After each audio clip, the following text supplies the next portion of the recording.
Mr. Lokesh Chandra. He works for Hyundai Motors and his interests are swimming and reading books. He feels one should be slow to criticize someone, but quick to appreciate to win over people's trust. So before I call upon Toastmaster Lokesh, can I request his evaluator Toastmaster Preeti to read the project objectives? Good afternoon. Toastmaster Lokesh is doing his second project from the Competent Communicator Manual. His objectives are: select an appropriate outline which allows listener to easily follow and understand your speech. Make your message clear with supporting material directly contributing to that message. Use appropriate transition when moving from one idea to another. Create a strong opening and conclusion. Time is 5 to 7 minutes. Thank you. Thank you, Toastmaster. Can we welcome Toastmaster Lokesh to the stage?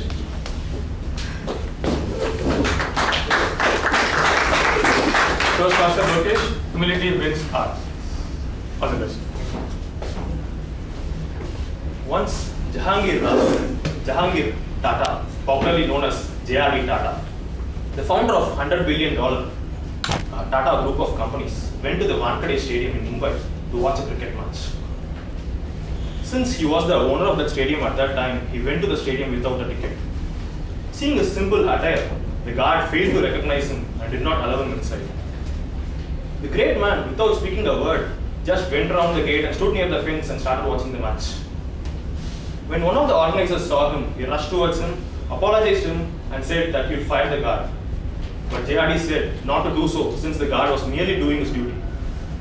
A moving act by JRD Tata not only exuded humility but inspired many. It showed that humility is the ability to give up your pride but still retain dignity. I wonder how I would have reacted if I were in JRD's shoes. Good afternoon, Toastmaster of the day, fellow Toastmasters and guests. In a world where relating to the notion of humility is much easier than to find humble leaders, people closer to JRD recalls that he lived a humble life both as a leader and as a person. Not setting sights on proving himself as a superior man in the world, but clearly holding on to his vision without pride or arrogance. I started developing a liking towards this virtue of humility when I saw a friend in close proximity displaying this virtue in his life with ease. His name was Sriram. He was a school senior and a neighbor of mine who was a topper in his studies in both school as well as his college. He was a person who was mature enough for his age, and he was very popular in our locality, probably because of the respect that he showed towards his elders amidst his intelligence. Because of his good academic performance, he got a job in Microsoft in USA with a hefty pay.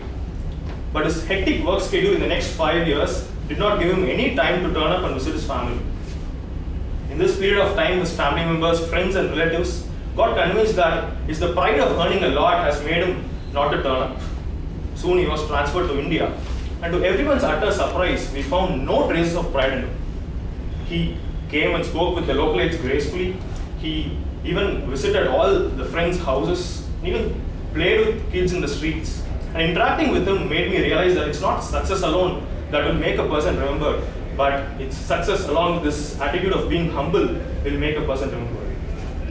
William Penn says well in this regard, humility and knowledge in poor clothes excel pride and ignorance in costly attire.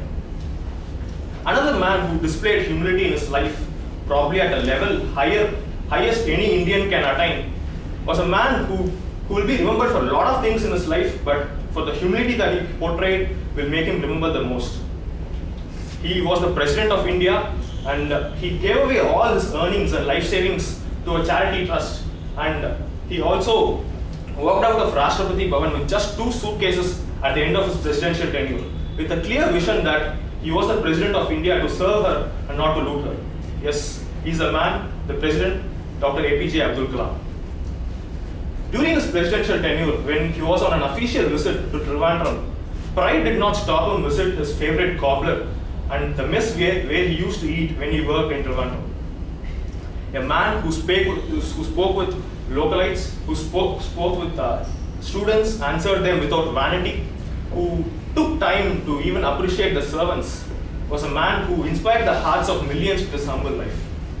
Humility may not be the most essential virtue of life, but the lack of it can make one arrogant and can lead to one's downfall. A classic example of how arrogance can lead to one's downfall is from the life of this German, Adolf Hitler. Hitler's arrogance, wanting to be the most high, was clearly exhibited when he tried to conquer the whole world when he started a war against the US and UK, which ultimately ended up in his own defeat. Friends, amidst all greatness tagged to humility, why is humility such a rare virtue today? In a highly competitive world where every one of us run behind success, self-projection is being used. Soon we believe we are great people.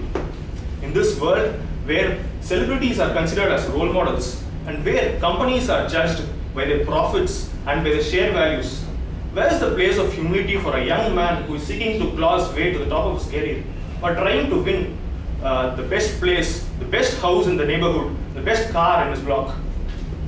It's not easy.